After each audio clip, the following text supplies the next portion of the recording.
სახელითა მამისათა და ძისათა და წმინდისა სულისათა. როცა ჩვენ ვკითხულობთ წერილს, წმინდა წერილს, ყველას მოგვსვლია ეს ფიქრი, მე ვიცი, მე სხვა ადამიანი ვარ, თქვენც ადამიანები ხართ, მოგვსვლია ეს ფიქრი, აი ვკითხულობთ მაგალითად რომ ღზეცაში ვხედავთ მოდის უფალი მეორედ. ხო? და ჩვენ ყველას გვწამს რომ ეს ასე იქნება, რომ ქრისტე მეორედ მოვა. მაგრამ მაინც ადამიანს გაგივლებს ფიქრი, როგორ უნდა მოხდეს ეს? გონება ვერ იტევს ხომ ამ სასწაულს. წერია წმინდა წერილში რომ ღმერთი განაახლებს სამყაროს. წამს რომ ეს ესე იქნება, რომ ასეთი არ უნდა იყოს სამყარო. ასეთი არასრულყოფილი, ასეთი ავადმყოფი, ხო?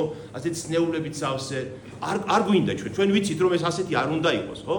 და უფალი გვეუბნება რომ მოვა დრო, როცა ღმერთი განაახლებს ყველაფერს და ყველაფერი იქნება კარგი. მაგრამ გაგივლებს ფიქრი, როგორ უნდა მოხდეს ეს? როგორ? ჩვენი გონება ადამიანური ამას ვერ იტევს. სახარე ბიბლიაშიც აი ბევრ ადგილას არის ეს იგივე. აი გახსოვთ ღვთისმშობელს ანგელოზი რომ გამოეცხადა და ეუბნება რომ შენგან იშვება მახპოვე შენ მადლი ღვთის წინაშე და შენზე მოვა სული წმინდა და შენ შობ ძაღმერთს მესიას შენგან დაიბადება. ღვთისმშობელი იუდეველთა სარწმუნოებით, ძველი აღთქმის სარწმუნოებით აღზრდილი და მან იცის ესაია წინასწარმეტყველთან ასე წერია რომ ქალწული უნდა დაურსულდეს, ხო? მან ესე წერია სიტყვასით რომ ქალწული დაურსულდება და შობს ძეს და ის იქნება ის მარადიული ღმერთი. ეს იცის მარიამმა ბავშვობიდან მას ეს გაგონილია, მაგრამ რას ეუბნება მარიამი ამ ანგელოზს? ეს როგორ უნდა მოხდეს? როგორ უნდა აღსრულდეს ეს? ისიც ვერ იტევს ამას, რადგან ადამიანია. გახსოვთ აბრაამს რომ და სარას და აბრაამს დიდი ხანი 100 წლამდე მიაღწიეს და შვილი არ ყავთ და გაუჩნდებათ შვილი და შემდეგ ღმერთი ეუბნება უნდა შემომწირო ის შვილი მე. ხომ?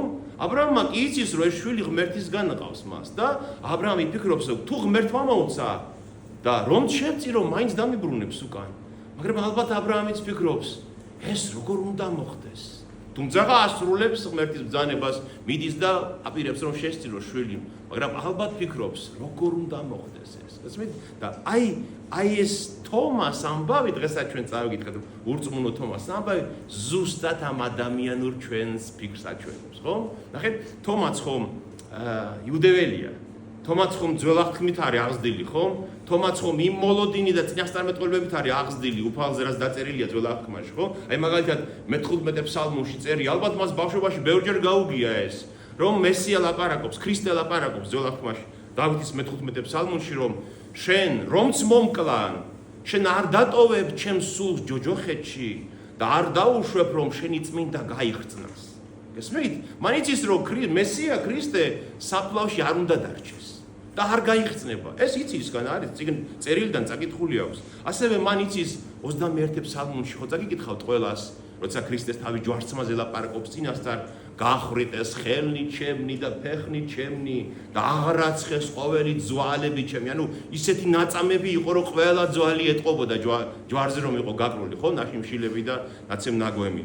შემდეგ მაგალითად ესაია წინასწარმეტყველის 59 თავში წერია.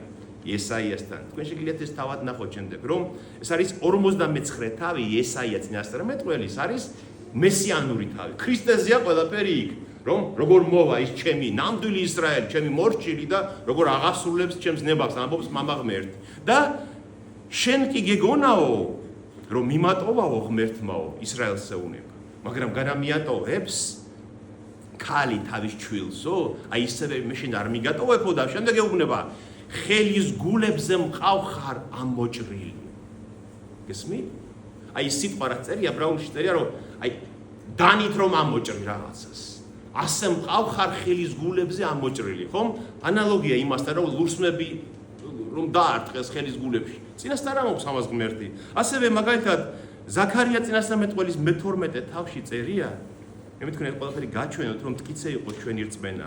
ზაქარია წერს მე-5 საუკუნეში ქრისტემდე რომ როდესაც ისრაელს იერუსალიმის განადგურებას დააპირებენ მის საბოლოოდ განადგურებას, აი მაშინ გავწყვეთ ყველა იმ ხალხს, ვინც ჩემ ქალაქს ემუქრება, შემდეგო გადმოუღრი დავითის სახლზე, ანუ იერუსალიმზე და ისრაელზე გადმოუღრი შეწყალების სულსო წყალობის და შეწყალების სულს და შემდეგ ამბობს, ნახეთ, მიხილავენ ისინი, ანუ ქრისტე მოდის მეორედ და მიხილავენ ისინი, რომელთაც მათ უგმირეს მას.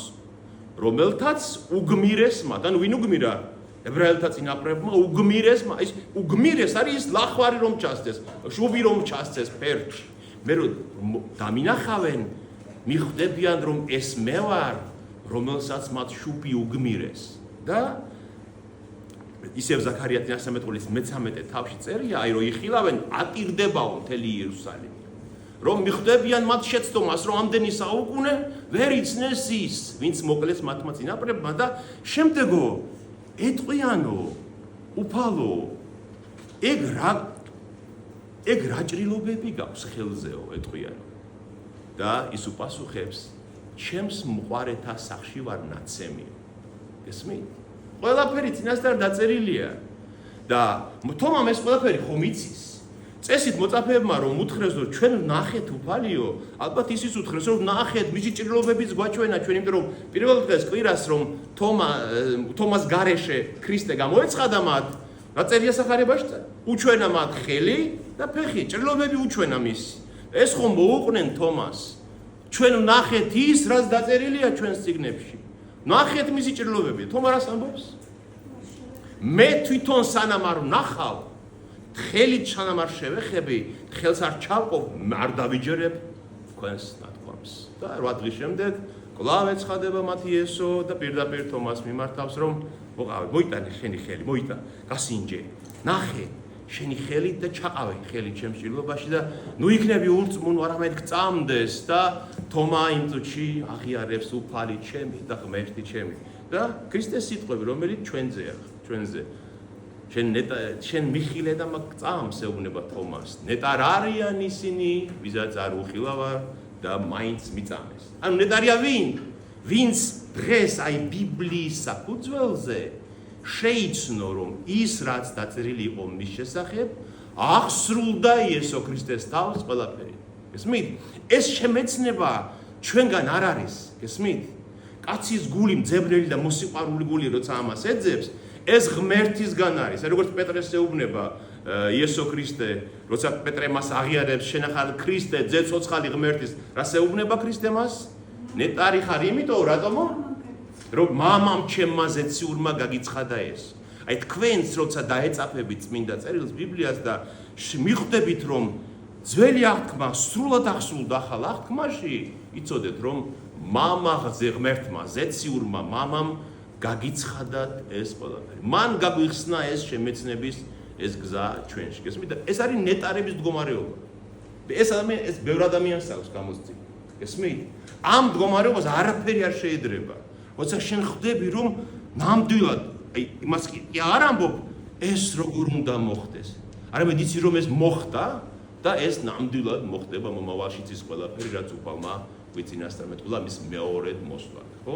აი ამიტომ ნეტარია ჩვენ შორის ის ადამიანი, ან ბედნიერია, ღვთაებრივად ბედნიერია ის, ვისაც არ უნახავს ქრისტეს ხელები, მაგრამ იცის რომ ეს ასე მოხდა. რომ უფალმა რაც თქვა, ყველაფერი ჭეშმარიტია და ყველაფერი ასე აღსრულდება. ინებოს ღმერთმა რომ ჩვენ ამ ნეტარებას მივაღწევოთ და გწამდეს შეურყეველად მტკიცეთ და დავიმკვიდროთ სასუფეველი ამით ჩვენთან არსებობს.